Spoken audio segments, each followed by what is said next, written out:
네, 여러분 반갑습니다. 이제 자리에 앉아주시고 우리 예배를 준비했으면 좋겠습니다. 우리 이 시간 함께 두 손을 모으시고요, 눈을 감아주시고 우리 같이 기도로 오늘 예배를 준비하겠습니다. 이 시간 우리가 이 시간 주님을 예배하는 우리의 모든 입술의 고백과 또 우리의 찬양과 이 자리에 나와 있는 우리의 모든 이 모습들이 하나님 앞에서 진실되게 하여 주시옵소서. 하나님, 헛되이 고백하는 고백이 되지 않게 도와주시고, 입술로는 주님을 고백하지만 마음으로는 주님을 공경하지 않는 것이 아니라 참으로 우리의 마음으로, 우리의 undivided heart, undivided attention으로, 우리의 전심으로 주님을 예배하고 주님을 찬양하는 이 시간이 될 수 있도록 도와주옵소서. 우리 시간 우리의 눈과 귀와 우리의 마음을 열어달라고 주님께 기도하며 나갑시다. 함께 기도합시다. 아버지 하나님, 우리가 주님 앞에 나아갑니다. 우리의 눈을 열어주시고 그리하여 주님의 아름다움을 보게 하여 주옵시고, 우리의 귀를 열어주시고 하나님의 음성을 듣게 하여 주옵시고, 우리의 마음을 열어주셔서 우리에게 말씀하신 하나님의 말씀을 깨닫고, 하나님, 우리가 우리 입술로, 우리의 마음으로, 우리 모든 것으로 주님을 예배하며 주님을 찬양할 수 있도록 도와주시옵소서. 우리를 보내신 각자의 삶의 자리에서 주님을 예배하기 원합니다. 우리를 진정한 예배자로 삼아주시고 이 시간 우리의 예배를 도우시고 이 시간 임재하여 주시옵소서.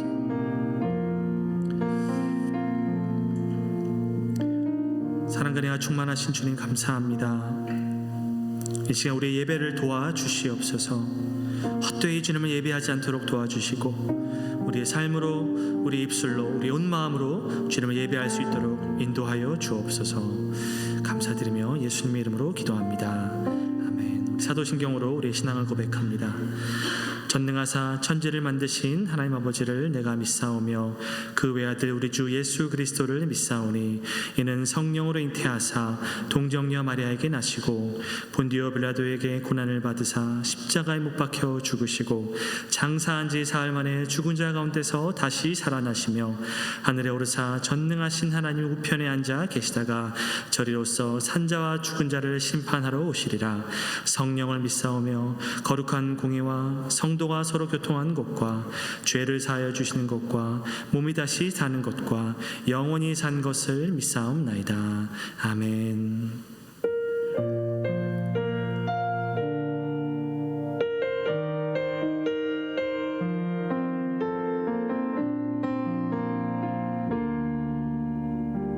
우리 함께 찬양합니다. 참된 평화의 왕, 참된 사랑의 주, 하나님의 아들 예수, 벽을 허무시고 하나 되게 하신, 나를 위해 오신 예수,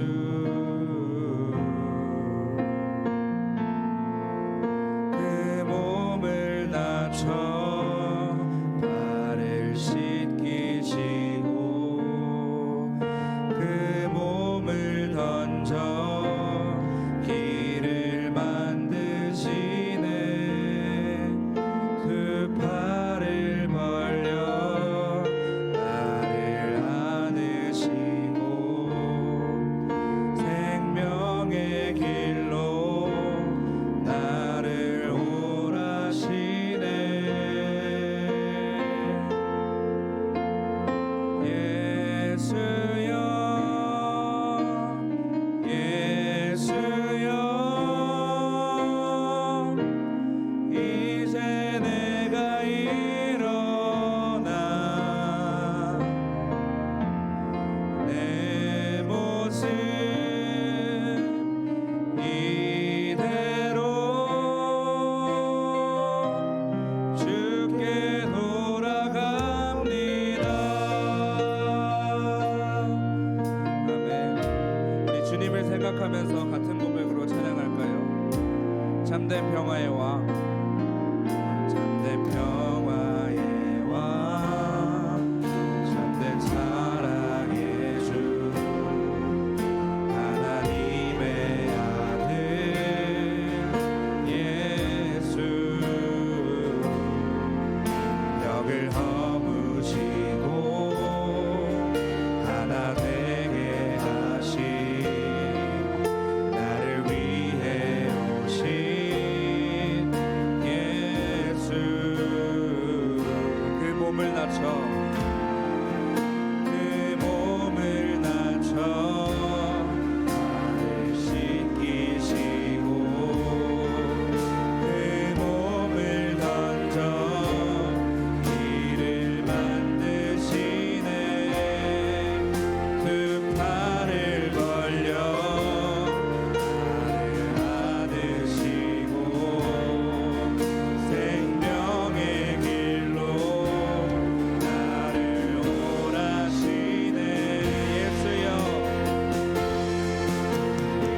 하셨네.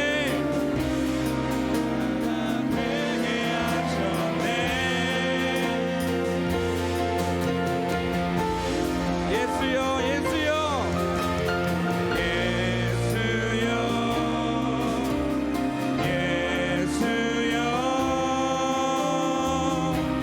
주의 품에 안기어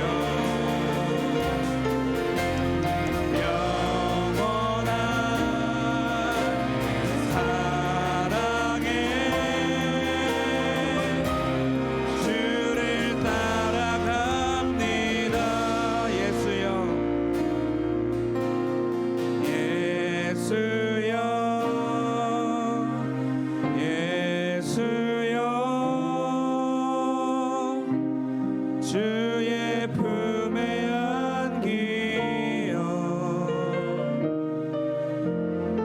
영원한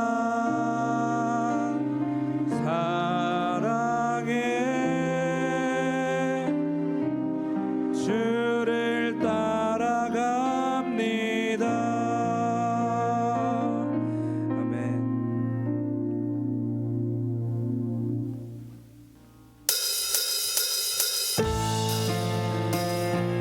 우리 이러한 고백을 우리 주님께 기뻐하며 찬양하길 원합니다.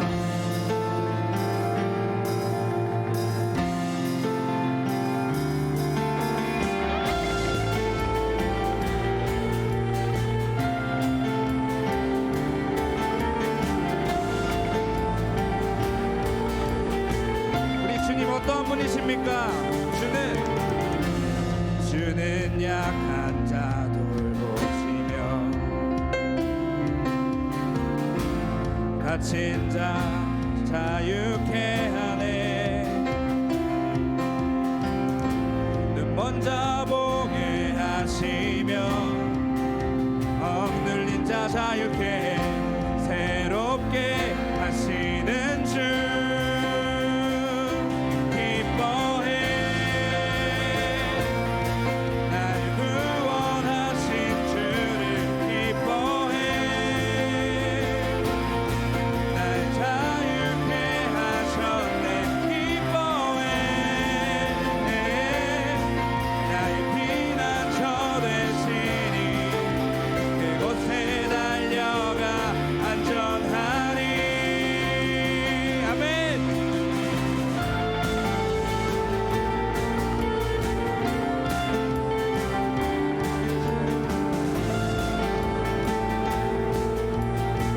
우리 2절로 찬양합니다. 주는 내 영혼, 주는 내 영혼 건지시고 내 모든 죄 용서하셨네. 주 얼굴 보게 하시며 주 은혜로 자유케 해 새롭게 하시는 주 기뻐해. 날 구원하신 주를 기뻐해. 날 자유케 하셨네.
안에서 내 영혼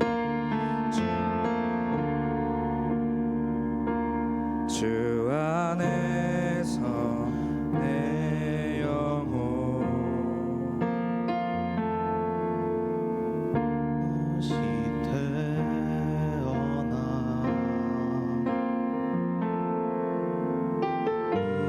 이전 것은 지나고 새롭게 됐네.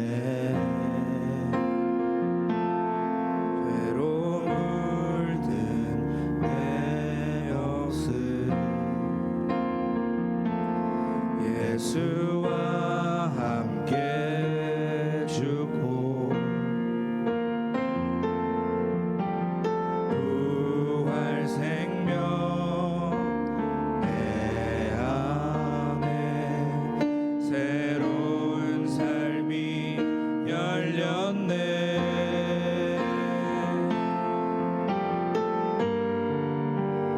너희가 나를 택한 것이 아니요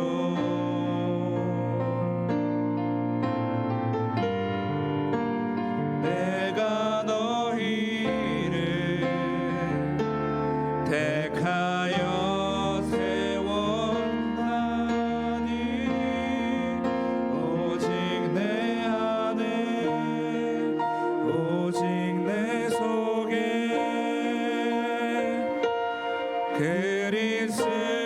그리스도가 사네.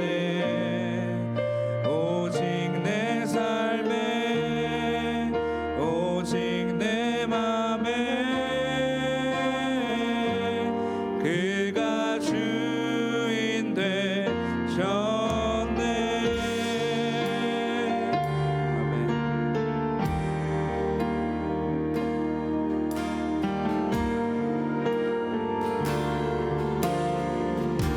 주 안에서 내 영혼 내서 내 영혼 다시 태어나 이전 것은 지나고 새롭게 됐네.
그리스도가 사네 오직 내 삶에 오직 내 맘에 그가 주인 되셨네. 계속해서 찬양합니다. 오직 내 안에 오직 내 속에 그리스도가 사네 오직 내 삶에 오직 내 맘에 그가 주인 되셨네. 이제 눈 들어 내 눈 들어 주 보네 그 능력 날 새롭게 주님의 사랑 날 만지시니 내 모든 두려움 사라지네 폭풍 속에도 주 붙들고 믿음으로 주와 건네 날 보리 언덕 넘어 그여 날 주 안에 온전케 되리. 이제 눈 들어 주 보네 날 새롭게 주님의 사랑 날 만지시니 내 모든 두려움 사라지네 폭풍 속에도 주 붙들고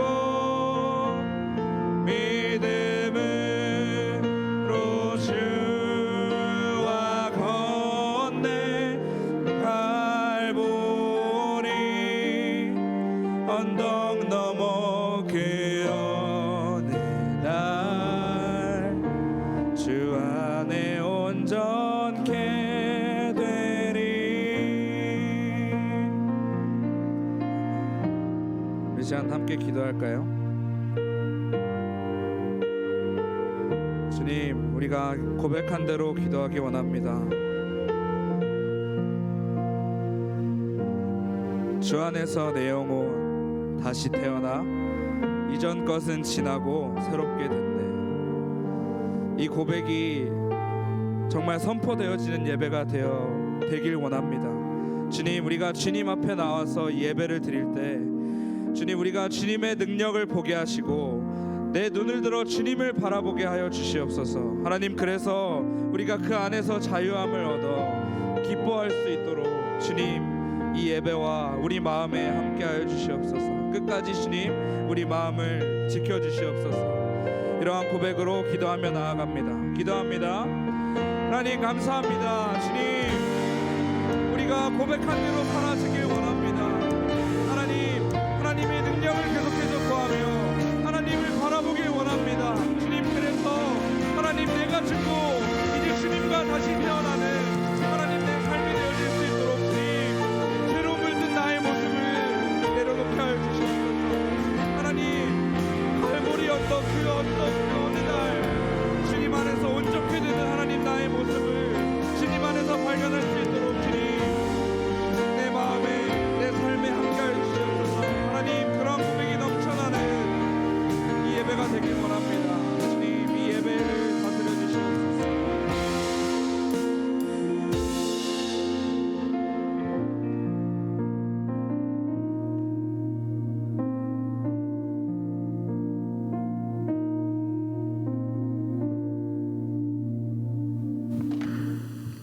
함께 기도드리겠습니다. 하나님 아버지 감사합니다. 지난 한 주간 우리를 은혜 가운데 지켜주시고 오늘 주일을 맞이하여 예배 자리로 또 한 번 불러주시니 감사드립니다. 요즘 우리 청년부 중에 학기 마무리하고 졸업하는 학생들도 있는데 그 중에서도 지켜주시고 인도하신다는 것을 믿으실 수 있게 도와주세요. 이번 겨울 수련회 준비도 하고 있는데 리더들과 함께 해주시고 목사님과 함께 해주시고 그리고 성탄절을 맞이하며 이번 해가 끝나가면서 한 번 더 우리 청년부가 공동체가 될 수 있게 도와주세요. 공부 중에도 일하는 중에도 하루하루 마음을 다해 주님을 예배하는 삶이 되길 기도드립니다. 감사합니다. 이 모든 것 예수님의 이름으로 기도드립니다. 아멘.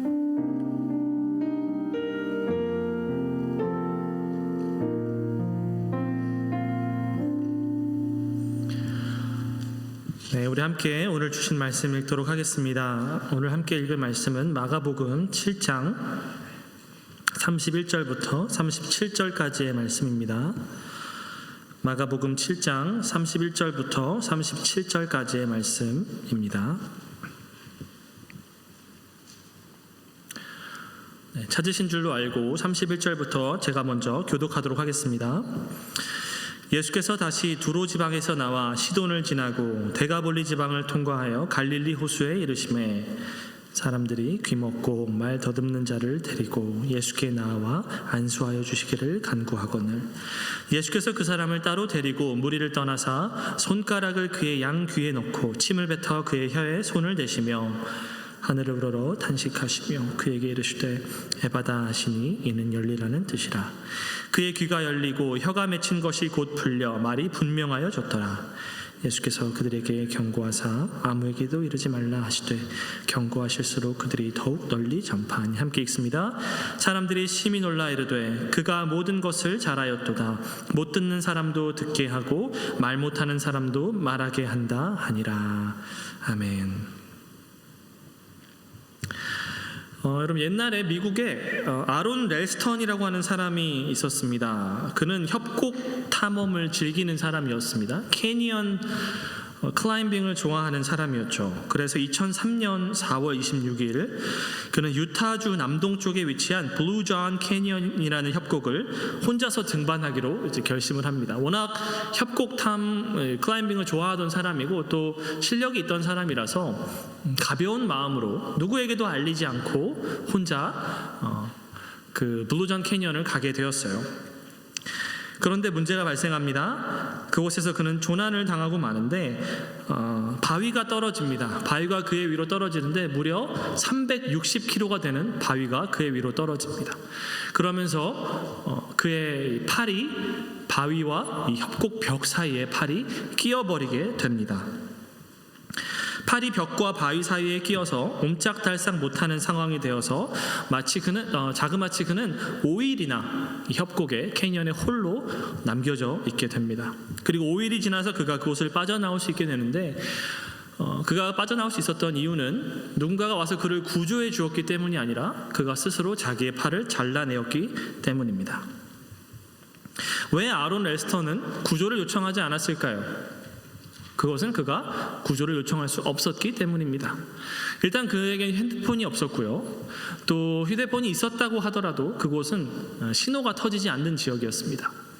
그리고 만약에 그에게 휴대폰이 있었다 하더라도 얼마 지나지 않아서 배터리가 꺼져 버렸을 것이죠. 그는 그곳에서 누구에게도 자기가 그곳에 간다는 것을 알리지 않았고 갔기 때문에 아무도 그가 어디에 있는지를 알 수가 없었습니다. 그리고 그는 모든 사람들로부터 단절되고 소외되어서 5일 동안을 그곳에서 홀로 버티고 기다려야 했던 것이죠. 여러분 오늘날 우리는 하이퍼 커넥티비티의 세상을 살고 있습니다. 그죠? 초연결성의 사회를 살고 있죠. 누구나 이 휴대폰만 가지고 있으면 누구나 세상 모든 사람들과 연결될 수가 있고요. 지구 반대편의 사람들과도 연결되어 살아갈 수 있습니다. 인공위성이 우주에 떠 있고 누구든지 손쉽게 소통할 수 있습니다. 모든 사람들이 연결되어 살아가고 있죠. 하지만 이런 사회를 우리가 살고 있음에도 불구하고 여전히 사람들은 조난을 당하고 홀로 남겨지게 됩니다. 신호가 잡히지 않는 곳에, 핸드폰이 있어도 터지지 않는 곳에, 아무에게도 전화를 할 수가 없고 카톡을 보낼 수가 없고 문자를 보낼 수가 없고 아무것도 검색할 수가 없고 GPS를 켜도 아무도 내가 어디에 있는지 알 수가 없는 그런 상황에서 지금도 많은 사람들이 조난을 당하고 있어요. 여러분 어떻습니까? 여러분들이 홀로 깊은 산속을 거닐고 있다고 한번 생각해 보십시오. 점점 여러분 산속에서는 날이 금방 저물죠. 금방 날이 어두워지고 있습니다. 그런데 길을 잃어버렸습니다. 어디로 가야 하는지 알 수가 없어요. 핸드폰을 꺼냈는데 신호가 잡히지 않아요. 그리고 휴대폰 배터리는 점점 꺼져가고 있습니다. 그런 상황에서 우리는 극심한 공포를 느끼게 됩니다. 인간 사회의 모든 온기로부터 단절되고 세상과 사회로부터 단절될 때 우리는 두려움을 느끼게 되는 것이죠.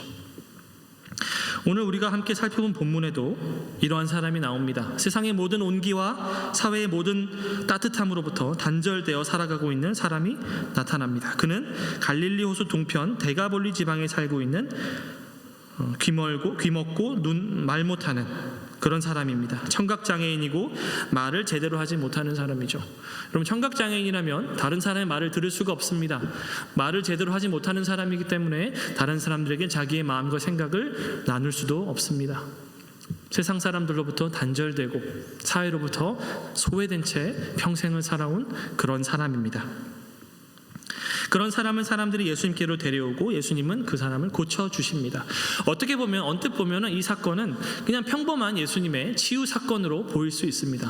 예수님이 또 한 사람 고쳐주셨구나. 예수님이 많은 병자들을 고쳐주셨기 때문에 또 예수님이 한 사람 고쳐주셨구나라고 우리가 생각하고 넘어갈 수가 있죠. 그런데 오늘 말씀을 자세히 살펴보면 이 본문을 기록한 마가는 이 본문을 좀 특별하게 다루고 있다는 사실을 우리가 알 수 있습니다. 가장 먼저 첫째로 여러분 31절을 보시면요, 마가는 예수님의 이동 경로를 자세하게 기록해주고 있습니다. 31절에 뭐라고 말씀합니까? 예수께서 다시 두로 지방에서 나와 시돈을 지나고 데가볼리 지방을 통과하여 갈릴리 호수에 이르셨다라고 기록되어 있습니다. 한번 지도를 한번 펴주시겠습니까? 네, 여러분 지도를 한번 보시면요, 자 저기 큰 글자를 한번 보시면 맨 아래 이두메 보이십니까? 보이면 끄떡끄떡 보이시죠? 그 위에 보면 유대라고 적혀 있습니다. 유대 지역이 어느 지역이냐면 예루살렘이 있는 지역입니다. 예루살렘이 있는 지역이고 그보다 조금만 더 위로 올라가면 사마리아 지역이 있죠. 그래서 유대 지역은 여러분들 잘 아시는 남유다 왕국이 자리를 잡았던 곳이고 사마리아 지역은 북이스라엘이 자리를 잡았던 곳입니다. 여러분 구약 성경을 보시면 이스라엘 백성이 남유다와 북이스라엘로 나누어졌다는 사실을 알고 계시죠? 그래서 유대와 사마리아 지역이 이렇게 있습니다. 조금만 더 올라가시면 갈릴리 지역이 있어요. 그렇죠? 예수님께서 태어나신 나사렛이 있는 곳이 바로 갈릴리 지역입니다. 보통 이제 이스라엘 지역, 유대인들이 살고 있는 지역이라고 한다면은 유대, 사마리아 그리고 갈릴리 정도, 이 정도를 이제 이스라엘인들이 살고 있는 이스라엘 지역이라고 이야기를 합니다. 그런데 예수님이 다니셨던 이 두로와 시돈, 데가볼리는 어디에 있을까요? 여러분 쭉 올라가시면 왼쪽에 보면 페니키아라고 이렇게 써져 있는 곳이 보이실 텐데 그 옆을 보시면 두로가 있고요. 조금 더 올라가시면 시돈이 있습니다. 보이시나요? 고개 끄덕끄덕 보이시면, 그리고 저기 오른쪽으로 쭉 지나서 밑으로 내려오시면 데가볼리 지역이 있습니다. 그리고 갈릴리 호수가 있죠. 예수님이 갈릴리 호수로 오셨는데 데가볼리 지역에 있는 갈릴리 호수로 오신 거예요. 그러니까 우리로 치면 여러분들 이해를 좀 돕기 위해서, 완전하지 않지만 조금 이제 여러분들이 이해를 돕기 위해서 좀 비유를 들어 설명을 드리자면 우리로 치면 이런 거예요. 예수님께서 남한을 통과하셔서 삼판선을 지나서 올라가셔서 북쪽으로 북한으로 올라가신 거예요. 그리고 북한으로 쭉 올라가셔서 백두산을 통과하신 겁니다. 백두산을 통과하셔서 만주로 들어가셔서 저기 위로 올라가셨다가 오른쪽으로 삥 돌아서 블라디보스톡으로 오신 거예요. 여러분 이해가 좀 되십니까? 예수님이 유대인들의 지역이 아닌 이방인들의 지역으로 두로와 시돈을 지나서 뺑 돌아서 이방인들이 살고 있는 데가볼리 지역으로 돌아가신 거죠. 그러니까 우리는 이 지역을 잘 모르면 그냥 그렇구나 하고 넘어갈 수 있지만 그 당시 유대인들에게 있어서 예수님이 두로와 시돈, 데가볼리 지역으로 지나가셨다? 참 특이하고 이해하기 힘든 그런 말씀이라고 볼 수가 있는 것이죠. 그러니까 마가는 우리에게 예수님의 이동 경로를 아주 자세하게 알려주고 있습니다. 그렇다면 여러분, 두로와 시돈은 어떤 지역이었을까요? 우리가 이것을 알기 위해서는 이스라엘의 역사를 좀 알아볼 필요가 있는데요. 여러분, 이스라엘은 역사적으로 두로와 시돈과 늘 항상 적대적인 관계를 유지하며 살아왔습니다. 두로와 시돈은 이스라엘에게 있어서 원수 국가였어요. 적이었습니다. 늘 이스라엘을 괴롭히던 지역이었고요. 늘 이스라엘을 우상 숭배에 빠지게 만들었던 장본인들이 바로 두로와 시돈이었어요. 여러분 그 이스라엘 역사에서 가장 악한 왕으로 꼽히는 왕이 누군지 아십니까? 바로 아합 왕입니다. 아합 왕은요, 여러분들이 잘 아시는 엘리야 시대에 살았던 북이스라엘의 왕이었습니다. 근데 이 아합 왕이 얼마나 악한 왕이었냐면 모든 여호와의 선지자들, 엘리야를 비롯한 모든 여호와의 선지자들을 대적하고 죽이려고 했던 왕이었어요. 이스라엘에 참 악한 왕들이 많았는데요. 그 악한 왕들 중에 가장 악한 왕, 어떤 악한 왕의 대명사로 꼽히는 사람이 바로 아합 왕입니다. 그런데 이 아합 왕을 이렇게 악하도록 만들었던 장본인이 누구였냐면 그의 아내인 이세벨이었습니다. 그런데 이 이세벨이 어디 사람이었습니까? 바로 두로와 시돈 지역 출신의 여자였어요. 성경은 그가 두로와 시돈 왕의 딸이었음을 말해주고 있고요. 그가 아합 왕과 혼인하여서 이스라엘의 우상 숭배를 퍼뜨리고 여호와 신앙을 말살하려고 했다는 사실을 우리에게 알려주고 있습니다. 그러니까 이스라엘인들에게 있어서 두로와 시돈, 그러면 이세벨이 왔던 곳, 이세벨이 우리를 괴롭혔던 그 여자가 왔던 곳이 바로 두로와 시돈이었어요. 그리고 솔로몬 여러분 시대에도 보면요, 솔로몬이 많은 이방 여인들과 결혼을 하고 그 결과 우상 숭배에 빠지게 되었죠. 거기에도 시돈 여인들이 있었습니다.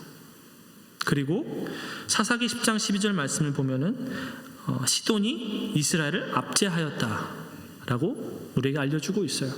그리고 조금 더 이제 근대 역사로 가보면요, 그러니까 예수님 당시의 근대 역사로 가보면요, 기원전 2세기에 이스라엘인들이 셀류키스 왕조에 대항해서 독립전쟁을 일으켰었던 때가 있습니다. 그때 셀류키스 왕조를 도와서 유대인들을 공격하고 유대인들의 그 전쟁을 진압했던 사람들 중에 한 사람들이 바로 두로와 시돈 사람들이었습니다.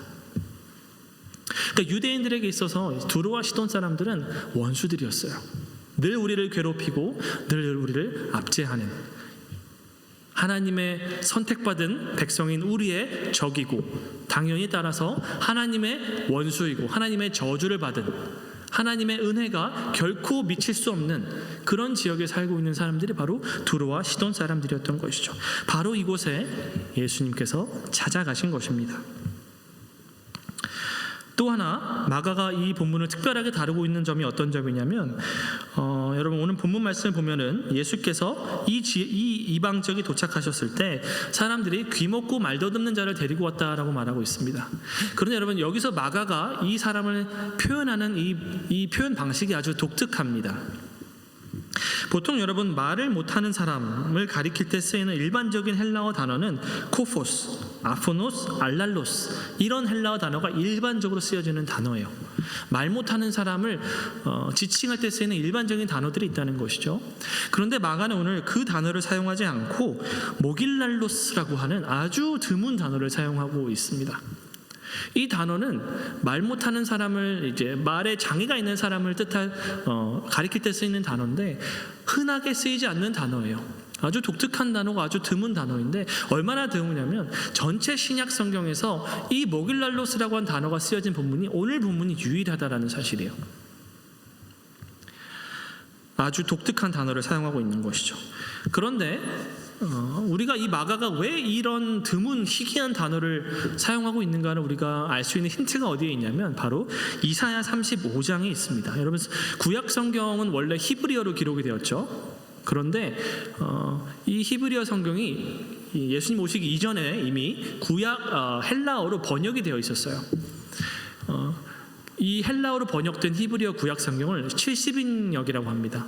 셉투어진트라고 하고 70인역, 보통 이제 70명의 사람들이 번역을 했다라고 이제 전승이 내려오면서 70인역이라고 하는데, 그 70인역도 헬라어 구약 성경이고 또 우리가 가지고 있는 신약 성경도 헬라어로 기록이 되었죠. 그러니까 둘 다 헬라어예요. 그리고 예수님 시대에 많은 사람들이 헬라어로 구약 성경을 읽었어요. 그런데 구약 성경에도 보면 이 모길랄로스라는 단어가 딱 한 번 쓰여집니다. 어디냐면 이사야 35장 말씀이에요.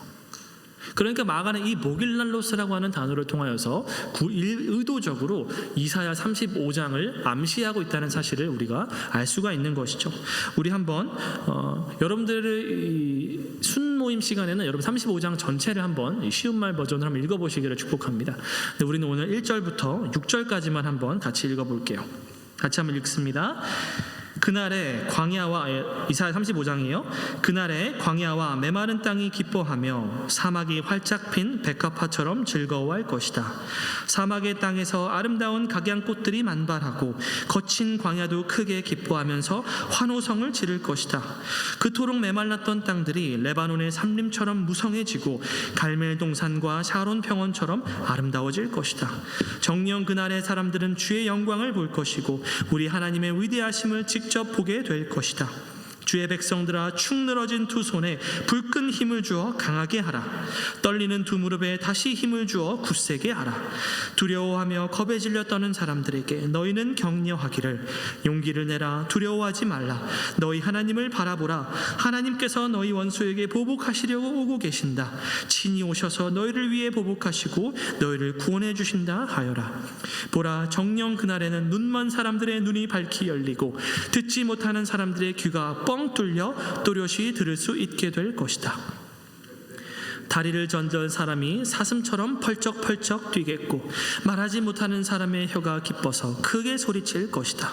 사막에서 샘물이 퍼져나오고 광야에서 시냇물이 줄줄 흐를 것이다.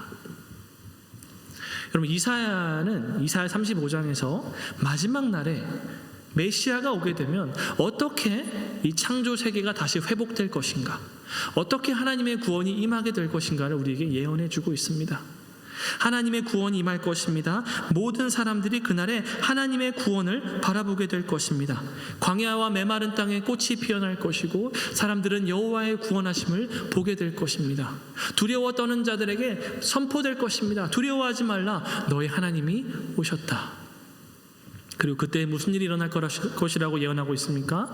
귀먹은 자의 귀가 뻥 뚫려 듣게 될 것이고 말 못하는 자의 혀가 열려서 크게 소리치게 될 것이다 라고 예언하고 있는 이 이사야 35장의 이 말씀, 여기에서 쓰인 이 모길랄로스라고 하는 이 드문 단어를 마가가 가져오고 차용함으로써 오늘 예수님께서 이 귀먹고 말 못하는 자를 치유해 주신 이 사건이 바로 이사야 35장에서 예언된 이 사건의 성취임을 우리에게 알려주고 있는 것이죠. 여러분, 이해가 되십니까? 이해가 되시면 끄덕끄덕. 네. 근데 여러분, 독특한 점이 뭐라고 말씀드렸어요? 예수님께서 두로와 시돈 지방 데가볼리 지역을 통과하셨다고 말씀드렸죠. 오늘 이 본문 말씀에서 마가가 우리에게 말해주고 있는 것이 뭡니까? 이 예수님의 이 오심으로 인하여서 하나님의 구원 사건이 성취되었는데, 이 구원 사건은 유대와 사마리아에서 이루어진 것이 아니고 심지어 갈릴리에서 일어난 것도 아니고 바로 두로와 시돈 그리고 데가볼리 지역에서 성취되었다는 사실을 우리에게 알려주고 있는 것이에요. 이 예수님의 구원 사건은 유대인들에게만 주어진 사건이 아니라 두로와 시돈, 이스라엘의 원수들이 살고 있던 이 이방인 지역에도 하나님의 구원의 역사, 치유의 사건이 임했다는 사실을 우리에게 알려주고 있는 것이에요. 다시 말해서 하나님의 구원에는, 하나님의 구원의 한계, 하나님의 구원의 범위는 우리의 생각과 우리의 상상을 뛰어넘는다는 사실을 알려주고 있는 것이죠. 여러분, 이스라엘 백성들은요, 유대인들은 선민의식을 가지고 살았습니다. 우리야말로 하나님의 선택받은 백성들이다. 이스라엘인들에게 있어서 이방인들, 특히 오랫동안 이스라엘을 압제하고 공격하고 늘 우상 숭배에 빠지게 만들었던 이 두로와 시돈은요, 하나님의 저주의 대상이었지 은혜의 대상이 아니었어요. 이들은 하나님의 구원으로부터, 하나님의 은혜로부터 단절되고 차단되어 있던 사람들이었어요. 그러나 이스라엘인들의, 이 유대인들의 사고방식, 이 상식을 뛰어넘어서 하나님께서는 그들에게도 구원이 임하였다는 사실, 예수님의 구원은 그들까지도 포함하고 있다는 사실을 우리에게 말씀해 주고 계신 거예요. 이방 지역의 귀먹고 말더듬는 자를 고치심으로써 하나님의 구원에는 결코 자격 미달이 없다는 사실, 하나님의 구원에는 자격 미달이 없다는 사실을 알려주고 있다는 것입니다. 사랑하는 영생의 청년 여러분, 여러분들은 어떠십니까? 여러분들은 혹시 여러분 또한 하나님의 구원과 하나님의 은혜와 사랑으로부터, 이 세상의 따뜻함으로부터 단절되고 소외되고 홀로 남겨져 있다고 생각하고 있지는 않으십니까? 초연결성의 사회를 살고 있고 모든 사람들이 서로 연결되어 있고 페이스북, 인스타그램 어디를 들어가도 누구나 다 모든 사람들이 늘 연결되어 있고 서로 행복하고 아름다워 보일 때 나는 홀로 남겨져 있다고 느껴져 있지는 않습니까? 저도 예전에 그런 때가 있었어요. 저는 예전에 제가 어렸을 때 여러분 싸이월드라고 아십니까? 네, 싸이월드가 있었어요.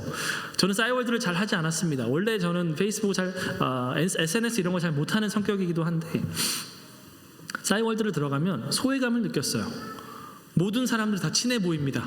다 모두가 모두와 늘 친하게 보이고 서로 가까워 보이고 싸이월드를 들어가면 뭔가 나만 소외되어 있는 느낌.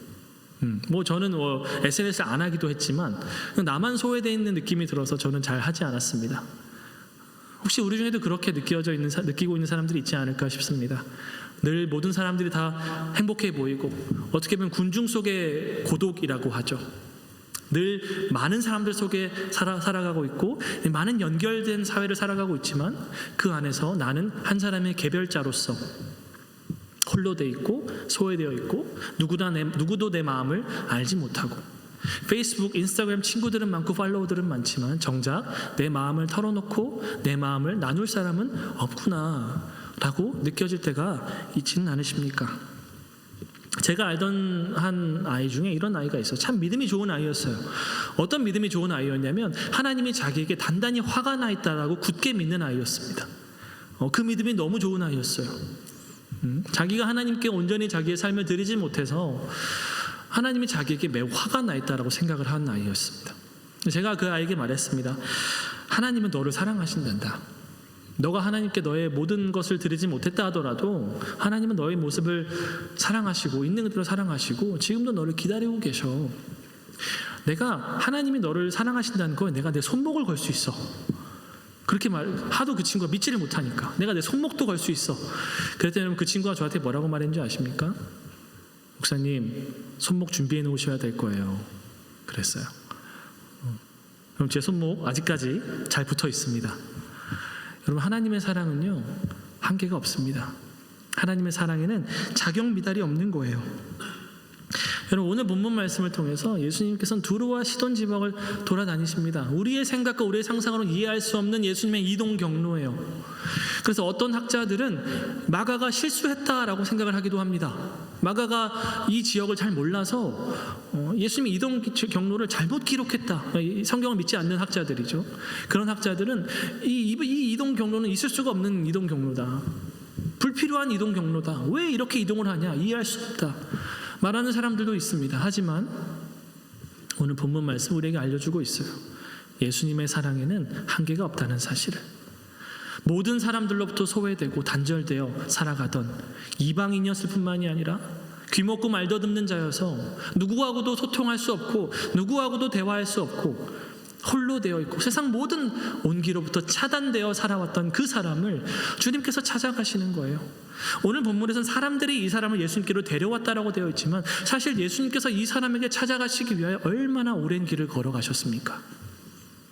예수님께서 이 한 사람을 찾아가시고 이 사람을 고쳐주시는 거예요. 그리고 이사야 35장에서 예언하셨던 구속받은 백성의 무리에 너도 포함된단다. 너도 내 사랑하는 자녀란다라는 사실을 말씀해주고 계신 것이죠. 그렇다면 사랑하는 여러분, 어떻게 하면 우리가 예수님의 사랑을 우리의 삶에 경험할 수 있습니까? 그렇게 하기 위해서는요, 우리는 예수님이 누구신지, 그리고 그분이 나에게 베푸시는 그 은혜의 손길이 어떤 손길인지를 우리가 바르게 이해할 필요가 있습니다. 여러분, 오늘 본문 말씀을 보면, 오늘 본문 말씀 마가복음 7장이죠. 그런데 마가복음 7장 1절부터 5절까지를 한번 같이 읽어보겠습니다. 마가복음 7장 1절부터 5절까지를 보면은 예수님께 바리새인들과 서기관들이 찾아와서 예수님의 손에 대해서 시비를 거는 장면이 나옵니다. 한번 같이 읽어보겠습니다. 시작. 바리새인들과 또 서기관 중 몇이 예루살렘에 와서 예수께 모여들었다가 그의 제자 중 몇 사람이 부정한 손, 곧 씻지 아니한 손으로 떡 먹는 것을 보았더라.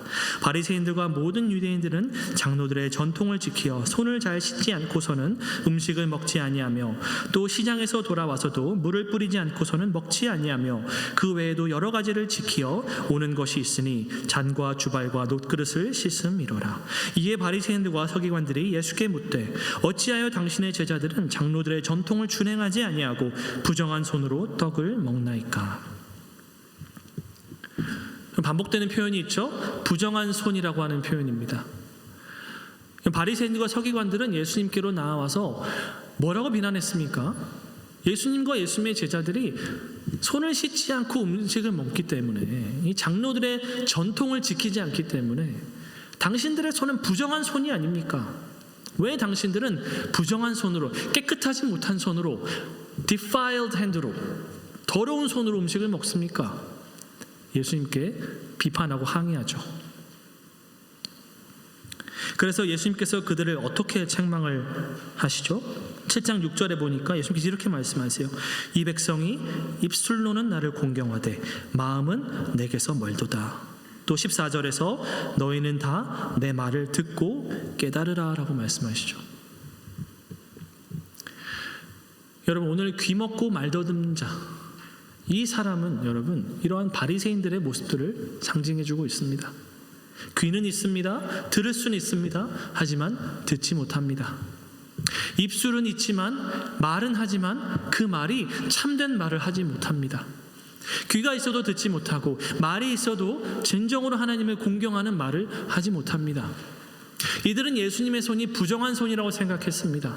하지만 오늘 데가볼리 지역에서 사람들은 예수님께 안수하여 주시기를 간구합니다. 손을 얹어주시기를 간구한다는 것이죠. 이 바리새인들과 서기관들은 부정한 손이다라고 했던 그 예수님의 손을 얹어주십시오. 손을 얹어서 기도해 주십시오. 치료해 주십시오. 요청을 합니다. 오히려 더 예수님을 바르게 알았던 사람들은 이방인들이었어요. 예수님께서 이 바리새인들이 부정하다라고 말했던 이 손을 이 사람의 귀에 대십니다. 바리새인들이 부정한 손이다라고 말했던 이 예수님의 손을 예수님은 그의 혀에 대십니다. 예수님의 손길이 닿는 곳마다 치유와 회복의 구원의 역사가 일어납니다. 귀가 있어도 듣지 못하고 입이 있어도 바른 말을 하지 못하는 이 바리새인들을 예수님께서는 책망하시는 거예요. 그렇기 때문에 사랑하는 여러분, 어떻게 하면 우리가 이 예수님의 한량없는, 한계가 없는, 차별이 없는 은혜를 우리가 경험할 수 있습니까? 예수님의 손이 어떤 손인지를 우리가 바르게 이해해야 되고 우리가 믿음으로 이 손을 바라봐야 합니다. 바리새인들처럼 부정한 손이다라고 생각하면 구원을 경험할 수가 없는 것이에요.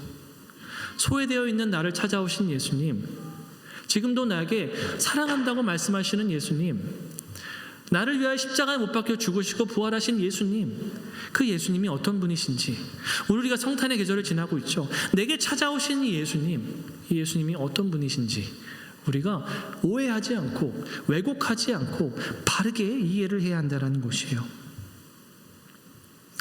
여러분, 많은 사람들이 지금도 예수님을 오해합니다. 하나님을 바르게 알지를 못해요. 그래서 제가 아까 말씀드린 그 아이처럼 하나님이 아무리 내가 너를 사랑한다고 말씀하셔도 내가 너를 위하여 내 아들을 보냈고 내가 너를 위하여 내 아들을 십자가에 못 박았다, 그 이상의 증거가 무엇이 더 필요하니라고 아무리 말씀하셔도 하나님의 사랑을 믿지 못합니다. 하나님 저를 사랑하지 않는다라고 생각해요. 십자가가 우리의 눈앞에 분명히 보여졌음에도 불구하고 여전히 하나님 저 사랑하시지 않잖아요 라고 말하고 있습니다. 여러분, 하나님의 사랑을 깨닫지 못하면 하나님의 말씀을 있는 그대로 받아들이지 못하면, 하나님의 손은 부정한 손이라고 생각하면 구원을 경험할 수가 없는 것이에요. 그렇기 때문에 우리는 예수님께 우리의 마음의 문을 열어야 됩니다.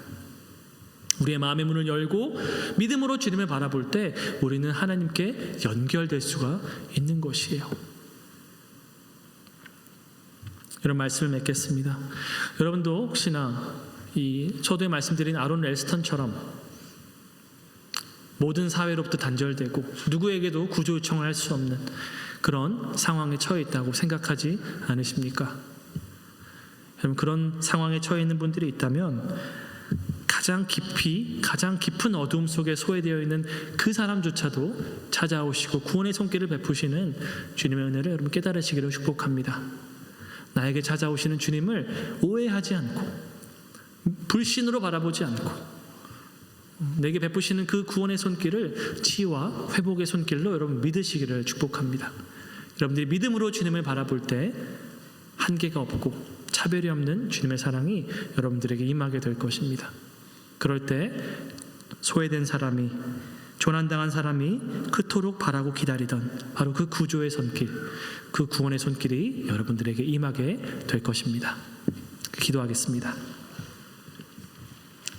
하나님, 감사합니다.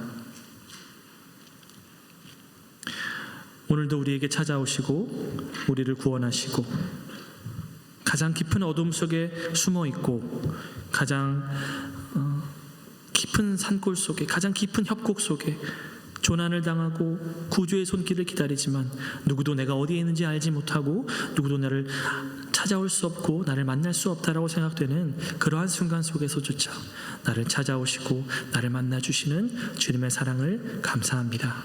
우리의 성탄의 계절을 지나면서 나를 찾아오신 주님의 은혜를 더 깊이 묵상하게 도와주시고 혹여나 우리 주변에 그러한 마음으로 살아가고 있는 지체들이 있다면 그들에게 주님의 사랑을 증거하는 주님의 제자를 될 수 있도록 도와주시옵소서. 감사드리며 예수님의 이름으로 기도합니다. 아멘.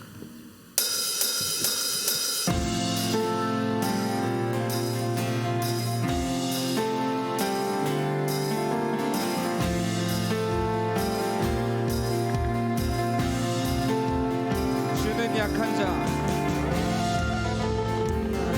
자 돌보시며 갇힌 자 자유케 하네.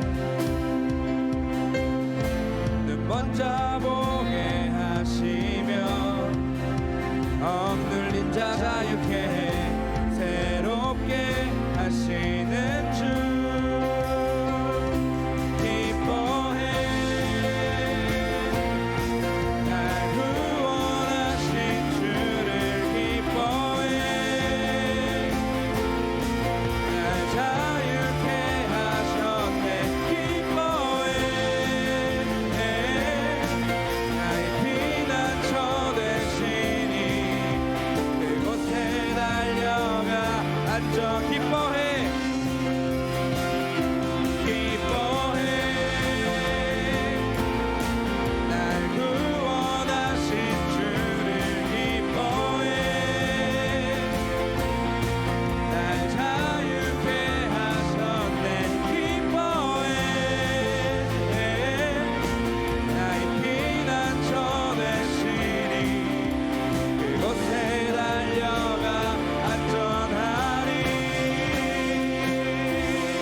주님 감사합니다. 우리를 구원하시기 위해 찾아오신 주님을 기뻐합니다. 가장 깊은 어둠 속에 숨어 있고 사람들의 눈을 피하여 주님 부끄러움 속에 단절되고 숨어있는 우리를 찾아오시고 우리의 죄 가운데 단절되고 우리의 죄 가운데 부끄러움 속에 숨어있던 우리를 찾아오셔서 너도 내 자녀란다, 너도 내 구속받은 백성이란다 라고 말씀하시는 주님의 사랑을 더 깊이 깨닫고 경험하고 고백하고 찬양하는 우리가 되게 도와주시옵소서. 우리의 구원자 되시는 주님께 우리의 감사와 믿음의 고백으로 주님 물질의 헌신으로 주님께 나아오는 우리 모든 영생의 청년들을 기억하여 주시고 이들의 우리들의 삶에 넘치는 주님의 은혜와 주님의 임재가 늘 경험되고 깨달아질 수 있도록 함께하여 주시옵소서. 이 물질이 쓰이는 곳마다 하나님의 변함없는 사랑과 한량없는 은혜가 선포되게 도와주시옵소서. 이제는 우리 주 예수 그리스도의 은혜와 하나님의 어지 한량없는 사랑과 성령 하나님의 감동, 감화, 교통, 충만하시는 은혜가 우리를 찾아오시고 우리를 구원하시고 우리에게 은혜의 손길을 내미시는 주님을 바라보며 주님을 붙잡으며 이 주님을 모든 이들에게 전하기를 소망하고 결단하는 우리 모든 영생의 청년들 머리머리 위에 이제로부터 영원토록 함께 있을지어다.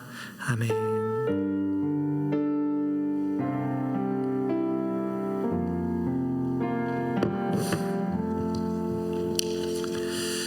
네, 광고하도록 하겠습니다.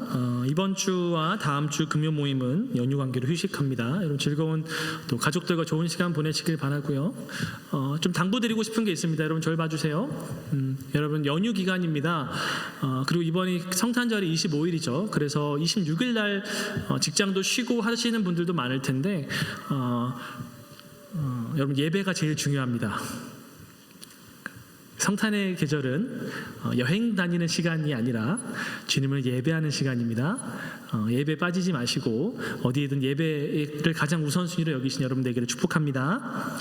다음 주 성탄 예배는 연합 예배로 드립니다. 청년부 모임은 별도로 갖지 않으니까요. 우리 함께 온 교회가 함께 모여서 예배하는 그 예배 여러분 참여해 주시기를 바랍니다.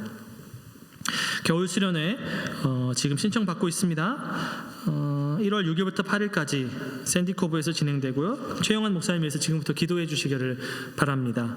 얼리버드 회비가 애프터 비용보다 훨씬 저렴하기 때문에 고민하지 마시고 바로 신청을 아직도 고민하시는 분들이 있다면 신청해 주시면 좋겠습니다.